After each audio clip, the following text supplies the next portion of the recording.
Welcome in to Cover Crimson. That is Clint Lamb. My name is Emily Grace, E.G. McWhorter, and we are excited to be with you guys this Monday night. Less than 24 hours ago, you guys, we were hanging out. Now, part two, we have a lot to discuss. We had some media availability today as we prepare for Oklahoma this coming Friday. It's a short week, and we touched on a lot of things, Clint. So, where do you want to start? Because there's so much to debrief, as I said last night. I guess we'll start with Kalen DeBoer having to clarify his comments, not once, but twice. What did you think about that? Yeah, so the first question of the press conference is from our friend Nick Kelly, who asked about the statement and said basically, barring any miscommunication or room for misinterpretation, what's the deal? And he laughed. He said, "Come on, Nick." And then he said, "This is a lot of what I said, a couple of weeks ago, but I feel so supported. My family is super happy living here," which again, I thought that was something that we actually talked about last night about how that was a continued narrative that was building. And we both agree that those are just the comments that we're not ever going to get into, but Coach DeBoer addressed that. And so then, he didn't exactly give a yes to the question if he was going to be the head coach at Alabama the next year. I thought it was pretty self-explanatory. So he was followed up by Charlie, again, our good friends.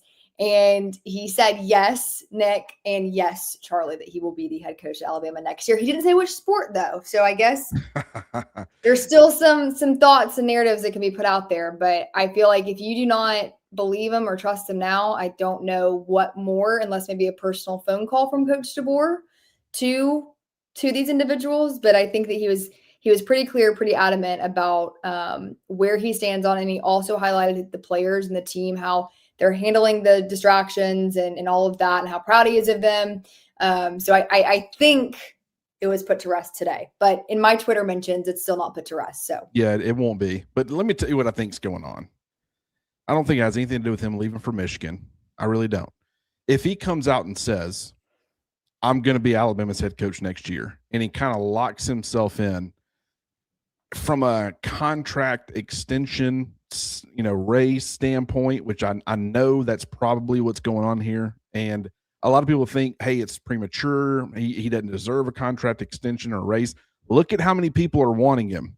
You are a product of the demand. I mean, if I had 12 different people all trying to get me all at the same time, my price tag's going to go up. That's just how it works.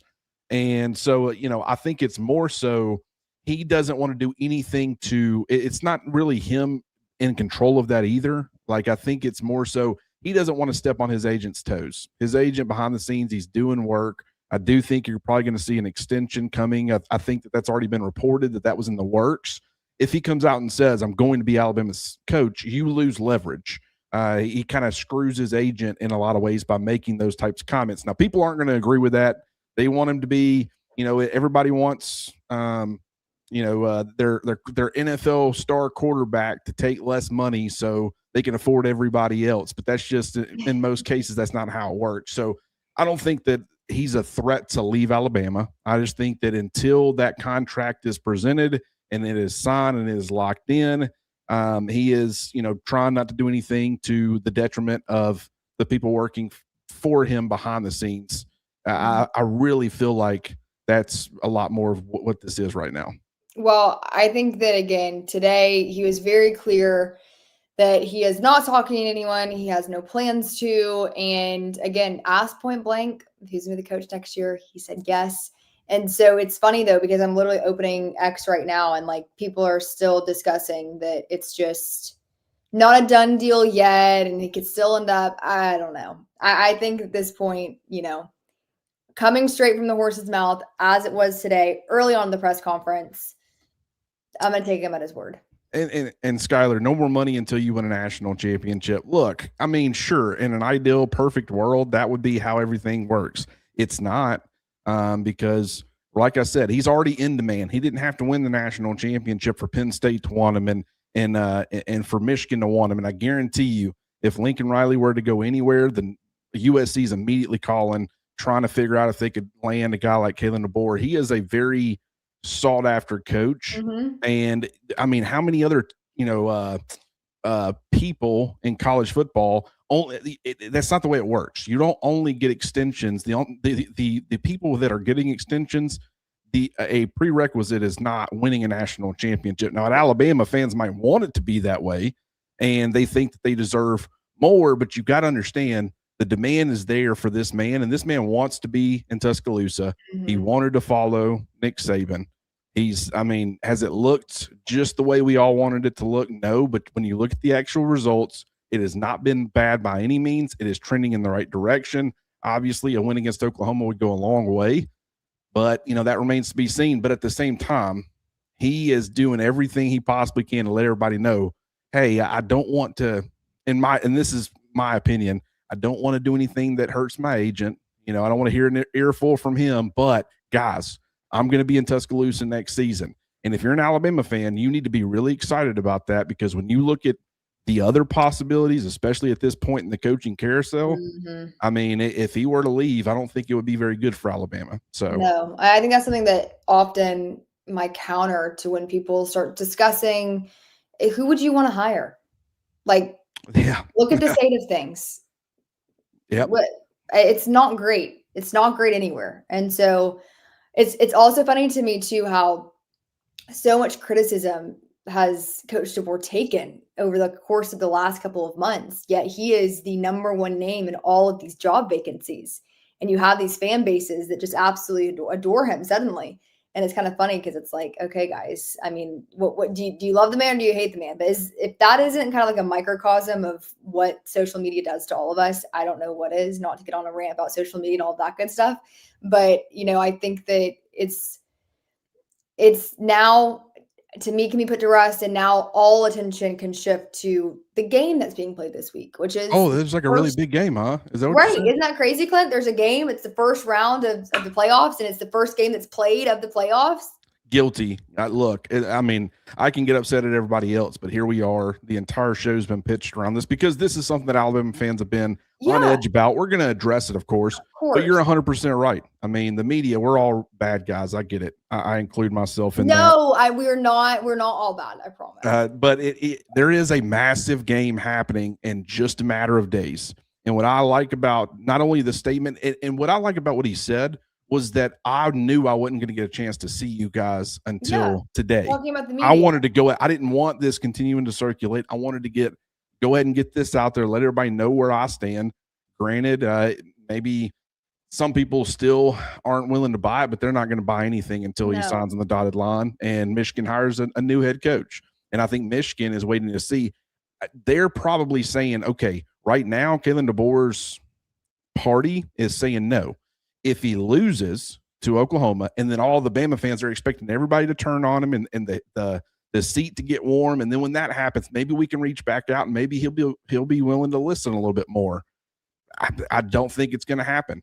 First of all, I hope that fans understand. Now, if it's a complete beatdown, you're going to have people be frustrated. Number one, I don't think that's going to happen, but if it did happen, I would more so understand a little bit. But I think Michigan's they are probably waiting until after this Friday, but I think that it's all for naught. And Alabama is going to continue to have Kalen DeBoer as his head coach, and they're going to continue to be one of the best programs in the country. Amen to that. All right. Well, let's get into more of what Coach DeBoer said, because we got some great updates. One thing I do want to make note of is obviously with the shorter week, just scheduling in terms of practices and obviously media availability has been different. But Coach DeBoer emphasized how great practice was the last couple of days. And I think that's great because that's something I feel like he emphasizes. And he's emphasized it at some other key times throughout the season as an indicator that Saturday, or in this case, Friday, should match that. They have a big emphasis on tracking the output and, the metrics of things to see it tangibly, like, hey, this is my effort output, also with the feeling. So that's something that is going and heading in the right direction, especially coming off of the SEC championship and the way in which Alabama lost that game. What are you going to get after that? And I think that what we learned today is that it's where it needs to be. And I think what I kept hearing was like, it's win or go home. It's win or go home. Ty said they're treating it like the last dance. And Deontay Lawson said, I don't want this to be my last Tuesday practice. Now he says Tuesday practice because to them, it is Tuesday right now. And Coach DeBoer kept saying it in the press conference, there's not much you can do to convince me that today's Monday. So even Deontay Lawson is saying how I do not want this to be my last Tuesday practice. So I know I gave my all for Bama today in practice. So that's something that, as we're talking about, it seems like that is where it needs to be. There's some discussion too about just the OU rematch and things like that. Nothing really crazy said there. Focus on themselves. That mentality has not left. And they're also, looking at the playoffs. It's a brand new season now. It is. They're turning the page, turning into the next chapter when it comes to the schedule and things like that. The SEC schedule to prepare them for this grind, but ultimately it's win or go home, as they were putting it. Yeah, I mean, I love what he said. I think not exact words, but he said Saturday's practice was the best he had seen, or the best that they've had in a very long time.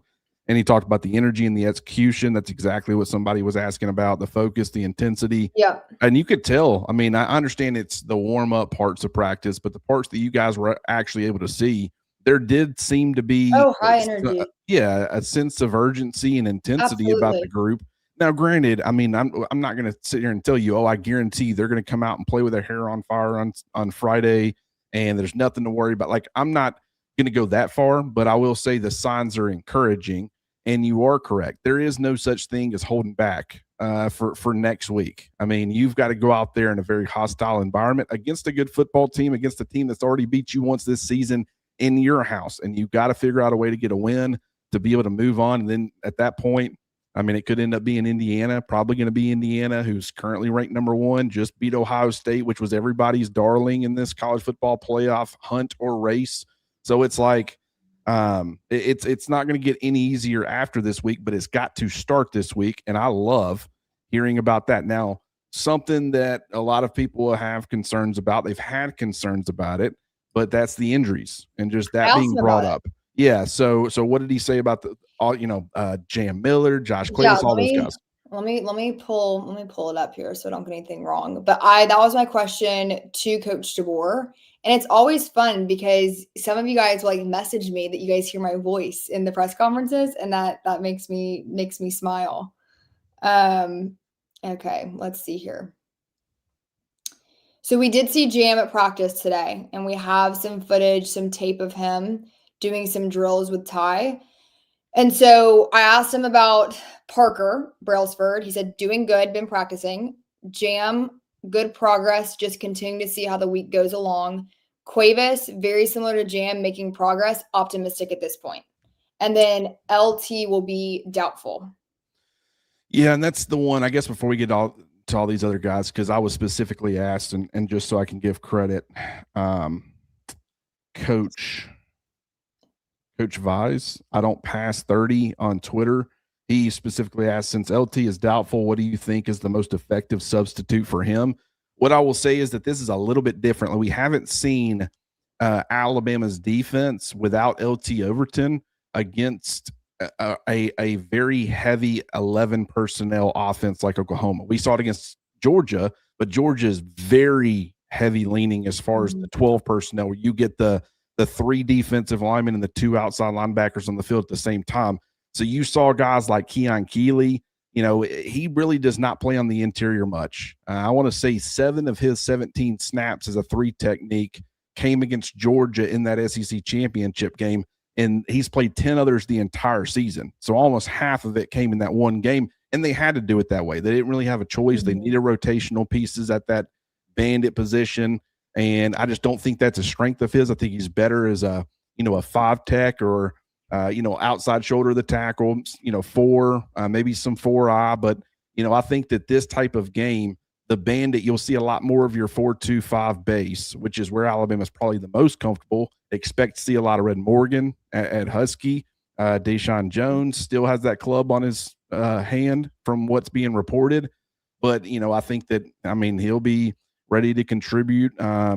But you are going to see a lot of Jordan Renaud. That's the primary. I thought he played extremely well against Georgia. Yeah, that really was a standout. I wrote his name down on my notes. So I remember that.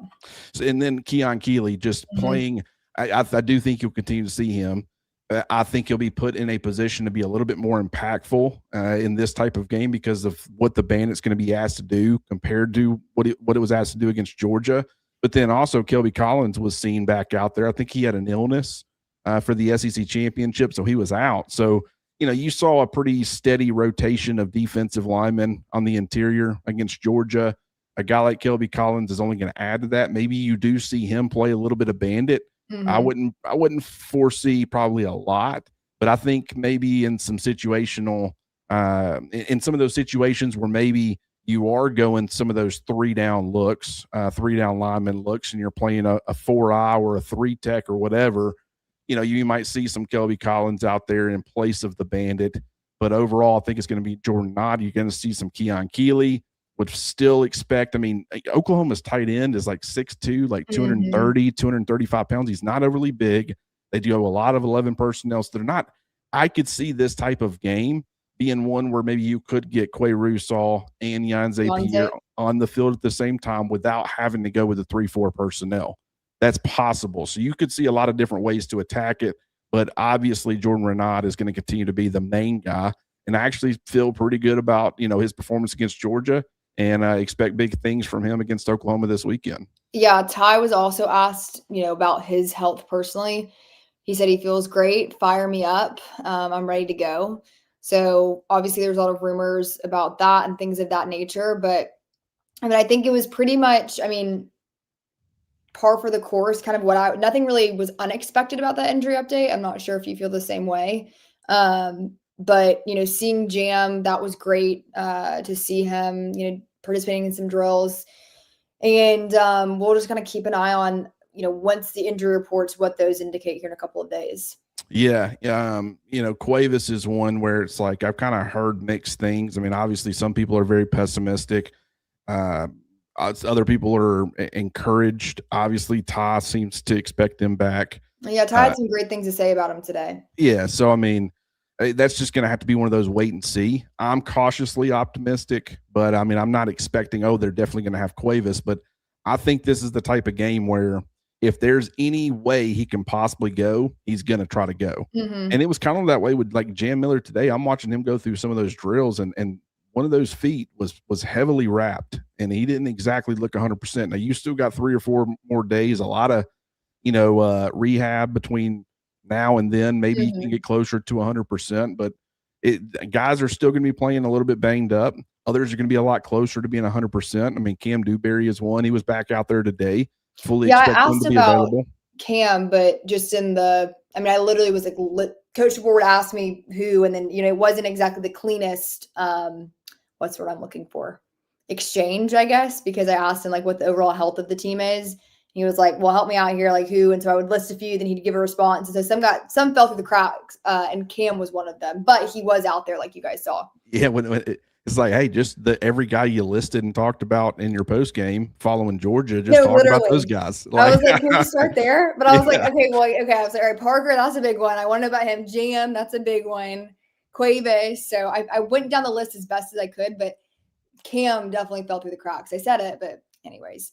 But I'm trying to see, I'm going to pull up what Ty said about Cuevas. We can look at that quote a little more closely, because that is going to be huge if Cuevas can go on Saturday, and just what he adds. I think too, what was interesting from my vantage point, and I'm sure from y'all's too, was, that connection between those two was really heavily relied upon before Cuevas got hurt.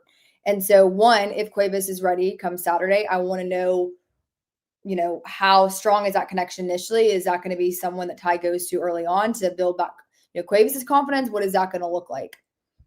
Yeah, that's certainly a good question. And Phil's, he said, if Cuevas is out or limited or on a limited snap count, who do you think will make up for his productivity? He was the top receiver against Oklahoma last game. Caleb, I don't know. I don't think Caleb Edwards will become the top receiver in this game, but I do think that he will make a difference in this one.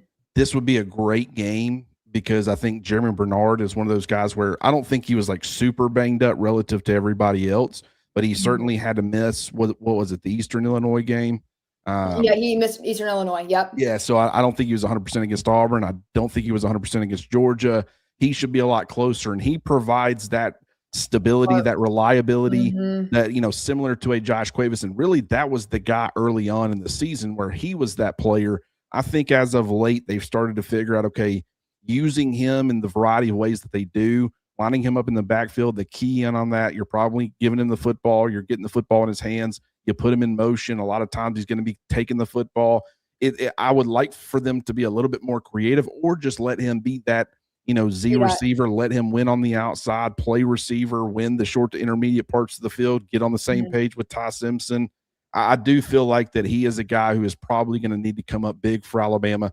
And I think he's a lot closer to 100% right now than maybe some of these other guys. So that would be the number one. Definitely think Caleb Edwards from a blocking perspective. Not for I think just in the tight end room, I think, but that's we kind of know that based off of what happened against Georgia. But receiving wise, Germ, that would make sense to me. I mean, yeah. I think that just that's, I don't know. I feel like he's been slowly kind of getting back into things, and he was really, really strong early on in the season. And I think, like you're saying, Clint, this is a good opportunity for him to be a difference maker and get back into the swing of things. Yeah. What did you think about, so it was Tyler Hughes who was working with the wide receivers today, but Jamarcus Shepard, he was not spotted at practice. But for those who don't know, Tyler Hughes was once the New England Patriots wide receivers coach, so he's got experience there. A lot of people were posting those drills. I think they're probably one of the closest position groups to you guys, I guess. Yeah, they were the running backs, and then they moved around a little bit because Coach DeBoer also ended up with the wide receivers towards the end of our viewing period. So we only had 4 viewing periods. And so that's about 15-ish minutes, like 12 minutes, I would say. And so, Tyler Hughes was there, and there was some buzz about that for sure. I'm not exactly sure what the plan is with Shep after the SEC championship. Coach DeBoer did emphasize that they're going to try and keep it going as long as they can.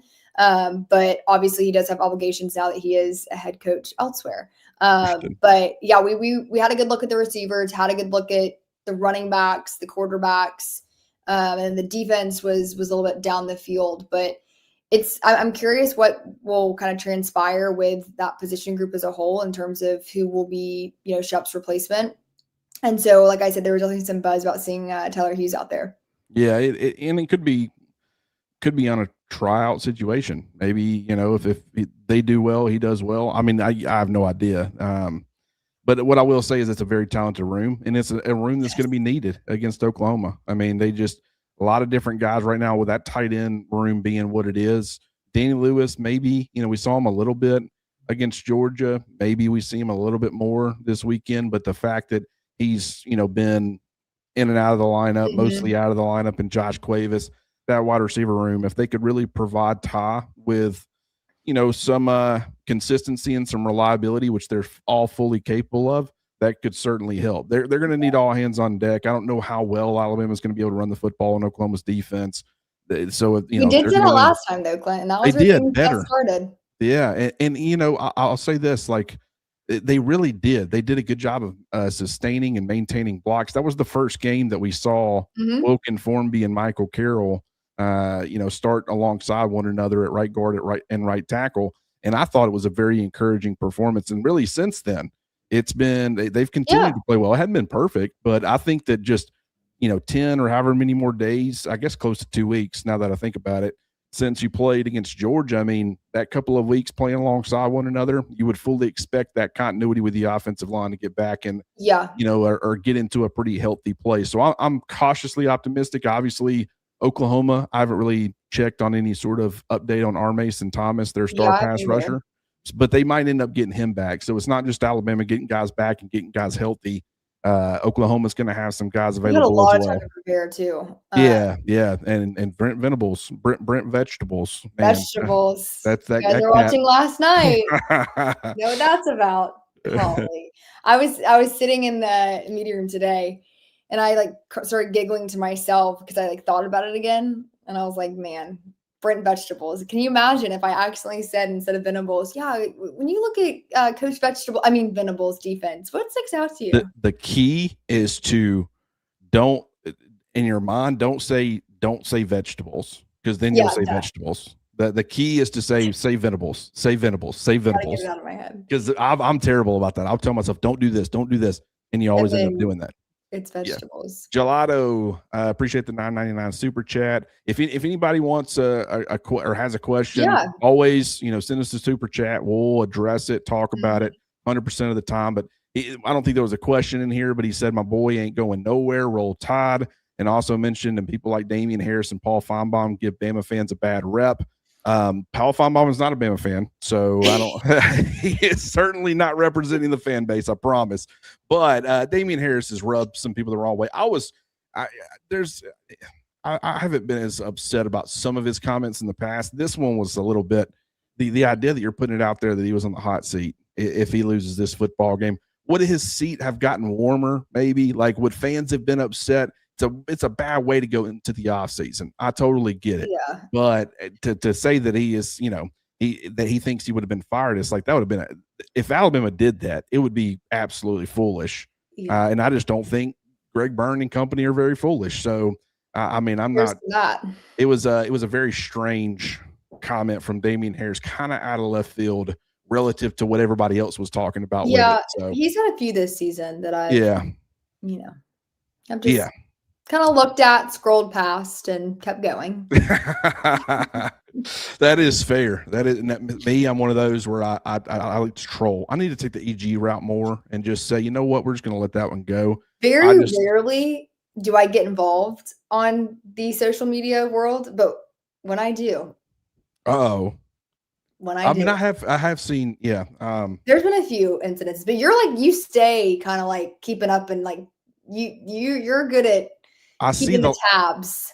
As I see the landmines are so easily avoidable. Yeah. But sometimes I'm like, let's just step on that thing and see what happens. Let's see some fireworks over here. Let's get some excitement. It's good content. It's great content. And listen, you're holding. I mean, you keep the receipts. You're just calling people out on what they're already saying. And I hold myself to the same standard. This is not a bicycle path on a highway. This is a two-way street.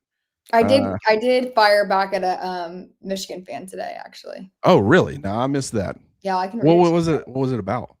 Well, it was someone I tweeted out what Coach DeBoer said about him saying yes, he's going to be the coach, and the Michigan fan said that he was very non-committal though. Like at first, like it was non-committal. It's like that was important to acknowledge. And so, again, very rarely, I was just inspired as I was sitting there. I decided to quote tweet the post and said, emphasizing how supported he feels, how happy his family is, and that he has not spoken to anyone, nor does he have interest, isn't non-committal. Follow-up was asked because of baseless narratives like this. Bottom line is I mean, like, I think he went, this was all for show, he went too far with it, having to go out of his way and talk about his family and how happy they are. If you're just lying through your teeth and you're planning on bailing as soon as Saturday comes, you've left a lot of egg on your face. And I just don't think, once again, I don't think that's Kalen DeBoer. He seems like a very genuine, very honest person. That is one thing that his players absolutely love about him. He is genuine and real. I think it's simply, Nick Saban didn't have to deal with this very much because, I mean, him and his agent, they knew what was coming and what was expected. And it's almost like he could say and do what he wanted to, still going to get what he wanted from a contract and extension perspective. Other coaches don't get the same leisure. They have to navigate and actually help their agent as far as using the leverage.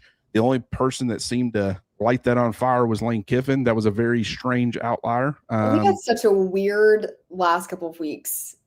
Yeah, it has been strange. Yeah, it really has. But I'm just going to go and reiterate once again, I am not worried about Kalen DeBoer. And granted, if I end up being wrong, I'm not sitting here saying, I'm 100%. We'll get on here, we'll react to it, and I'll say, man, he had me fooled. I don't think that's happening. I 110% believe that Kalen DeBoer is going to be Alabama's head coach in 2026. It is well earned if he does end up getting a contract extension and then even a little bit of a raise. I know people are going to maybe not agree with that, but it is what it is. It's the landscape of college football. Alabama currently has one of the top head coaches, despite the fact that they just had the greatest college football coach of all time retire. They need to do whatever they need to do to make sure that they keep said coach. And I think that they will. He wants to be in Tuscaloosa. I'm not worried about it at all. The burnt vegetables comment? Yeah, you want to go back to that? Well, let's go back to that. Yeah. We love Josh Pate on this show as well, so that do. also makes it even better. Yeah, that's is there as the week continues to progress. I asked this yesterday, but I'll ask again, singularly based off of the updated injury report. Mm-hmm. Who would you say is like the most concerning? Okay, this guy might not be available, or this guy might not be 100%. And I think that would end up playing the biggest impact on Saturday. Is there anybody that stands out as far as the biggest on that front? I mean, I think that in a positive way, I think Josh Cuevas being available come Saturday would make the biggest impact. Yeah. I think that's kind of a given. And so to me, that's the one that I'm looking at. Now, I don't think that, I mean, obviously we have seen what is like not having him, and there's been some regressions, and I don't think it's solely to losing Cuevas, but we did see, like I mentioned before, that connection between him and Ty Simpson was super strong. That became a go-to for Ty.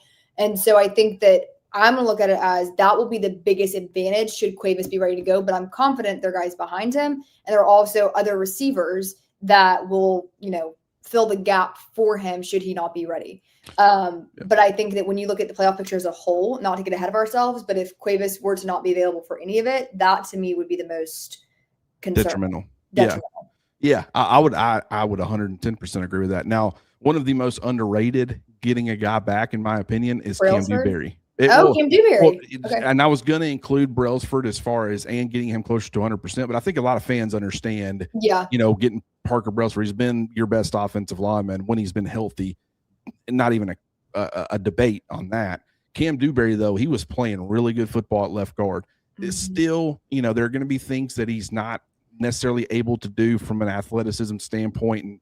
And not saying he's just like a dominant player, but I thought he was bringing stability at left guard. And the fact that you had got the right sides, started to get that figured out, getting Parker Brailsford closer to 100%. Cam Dewberry being back out there, I think Geno was, admirable performance as far as stepping in and trying to fill those shoes at left guard. But Cam Dewberry, I think, is the guy. And if Cam Dewberry is back, then even if Parker Brailsford for one reason or another is not healthy, and or not 100% healthy, and he's still got to rotate or he suffers some sort of setback, you can end up putting Geno Vandermark in there at center and getting serviceable play there. So overall, I think Cam Dewberry is a very underrated, get back for Alabama. Yeah. Is there anything else today that just stuck out to you from any of the players? We talked with TK, let's see, D-Law, Ty, and then Parker. And then obviously we had Coach DeBoer. And then tomorrow we'll have Grubb and Womack.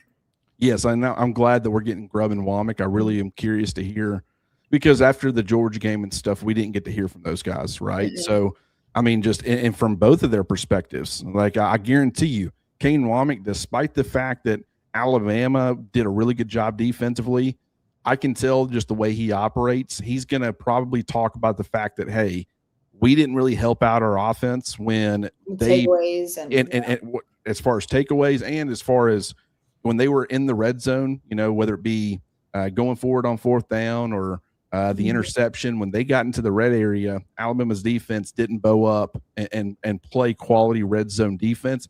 I almost guarantee you Kane Womack's going to address that and say, hey, we got to be better with that, because he's not going to sit here and sing everybody's praises and only talk about the good. He's going to focus on what they, the shortcomings. In my opinion, that was one of the biggest shortcomings for the defense against Georgia. So expect to hear that. As far as things that stood out, Ty Simpson, I think right now he seems like a guy who is excited for a chance to get back on the field, right? I mean, so I think he is, from a banged up perspective. They asked him about that, and he obviously said pretty much what we've said 1,000 times. Everybody's banged up right now. I'm ready to go. Let's get out there. Fire me up. Yeah. I mean, so I'm not really worried about him from a health standpoint. But he does seem like a guy who's pretty motivated to get back out there. Did you like his pregame ritual that he talked about? Well, you talking about the choice of music? Well, both the choice of music. He's a country guy. I don't think that's shocking to really anyone.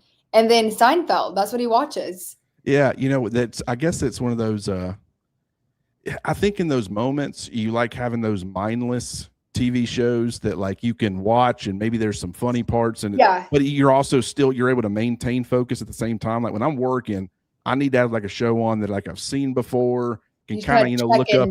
Yeah. So I mean. Yeah, I mean, I liked it. Seinfeld's not really my thing. I've liked Seinfeld. I've seen a couple of episodes here or there, but those types of shows like How I Met Your Mother and those long-standing, I need something with like a really deep storyline to get me hooked, or it's got to be a movie. So I it's love not really my thing. Seinfeld is one that's like my like evening one that I'll turn on. Like I like just like have it like running. Okay. And then I don't know if the Kardashians, I know they're my guilty pleasure. They're my guilty pleasure, you guys. I keep Hey, that on all the time. mine used to be The Office. I used to Oh my watch God, I love The Office. that's The the Office one was show my like that go-to. that I've ever been able to like, and I loved it. And once Michael Scott left, I was Yeah, done. yeah, and I D'Angelo never took finished over. it. I've seen it twice, and I stopped. We're pretty much the same point. So Yeah, I Josh already knew agrees with that. you. Seinfeld's the greatest sitcom of all So time. good. It's a show about nothing, and it's just like mindless. I love Friends too, but I find myself going to Seinfeld more than Friends. Yeah, yeah. Well, once again, we always get off on these little We side do. quests for whatever reason, but hey, this is based off of Ty Simpson's pregame ritual, It and is. hopefully he's watching some good episodes ahead of the game on Friday because Alabama's going to need him at his best. Yeah, absolutely. And I thought that was interesting kind of went into that. I enjoy those questions here and kind of like what their process is, especially for big games like this, because it's always, interesting to kind of hear. And for Ty, it's country music. He mentioned Morgan Wallen, Riley Green, Luke Combs, and then it was Seinfeld. So yeah, it was a good press conference in my opinion. I felt like we learned a lot about kind of where the team is at right now. Great practices that they're coming off of, the energy, focus, excitement is where it needs to be. Heading into, like I said, we've been talking about a short week, so this was a Tuesday for them. I just love what Deontay said about how like he didn't want today to be his last Tuesday practice, and so he made sure that he gave. Yeah, Deontay impressed me. He gave his all, and that's what it kind of felt like was the overarching theme, especially with Tim Keaton out there as well, and Parker Brailsford adding, talking about the camaraderie of this team is unlike anything that he's ever been a part of before, which I also thought was super interesting. Yeah, they I do think that this team and Kalen DeBoer talked about the fact that they've been great about not letting the outside noise affect them, responding to adversity. Now, granted, there's been times, they didn't respond to adversity great against Georgia in the SEC championship, but overall this season, that loss, understand that like Florida State, when they lost against Georgia Tech last year, that was like that seemed way worse at the time. That was kind of similarly viewed to like a Vanderbilt. Like when Alabama got beat by Vanderbilt, Florida State was a preseason top 10 team. They had, added a bunch of guys in the transfer portal, had just come off of an not undefeated once they got wrecked by Georgia in the bowl game. But you saw them lose to Georgia Tech, and I do think that they let that affect the rest of their season. And it just started to spiral from there because it was an ugly performance. It was unexpected. Alabama to Florida State, ugly performance. And they could have really allowed that to spiral. Instead, they got refocused. They went on a run, hadn't been perfect, but, give Kalen DeBoer credit for that. Give this coaching staff credit for it. Give the players credit for it because they, considering how it looked in week one, if you would have given me, is this team going to the playoffs? I'd have been like, I don't know. I just don't know. And they found a way to get here. Here we are. I don't know what the betting line is. I don't know if it's changed, but they opened as a favorite, a road favorite over Oklahoma. So, obviously Vegas respects them a little bit. So let's all enjoy it the next few days. I think this is going to be a fun process. Yeah. And I'll be back down in Tuscaloosa tomorrow. Like I said, we'll have Coach Grubb and then Coach Womack and then a slew of players as well. So we will keep you guys up to date on all the latest there. Clint, anything else that they need to know before we head out of here? No, just appreciate everybody for being here. We, Jimmy and I, we didn't record today. He is traveling, but we are going to be recording, I think, tomorrow afternoon. Okay. So I'll be having the mailbag come out. It's going to be a day late, but it is going to be coming out tomorrow. Looking forward to that. And then Jimmy and I will also have something coming out as well, kind of previewing Oklahoma, and it's going to be very in the weeds. So looking forward to it. Absolutely. Remember, if you guys need some last minute Christmas, we're 10 days away. 10 days, people. Get excited. Roback has you covered, and you can still get everything before Christmas, which is huge. So make sure you're using the code COVER20 for 20% off your order, and send us what you're getting your folks for Christmas. We'd love to see it. And a little retail therapy goes a long way this time of year. Let's just be honest. If you need a last minute gift, whether it's for your, girlfriend, boyfriend, son, yourself, literally your wife, everything, they have it all. And I'm, the fashion expert here at Cover Crimson, EG approved. I need a stamp that says that. EG You do. approved. EG approves this message. Get on to robot.com. Use the promo code Crimson20 to get 20% off your order, and we will talk to you guys soon.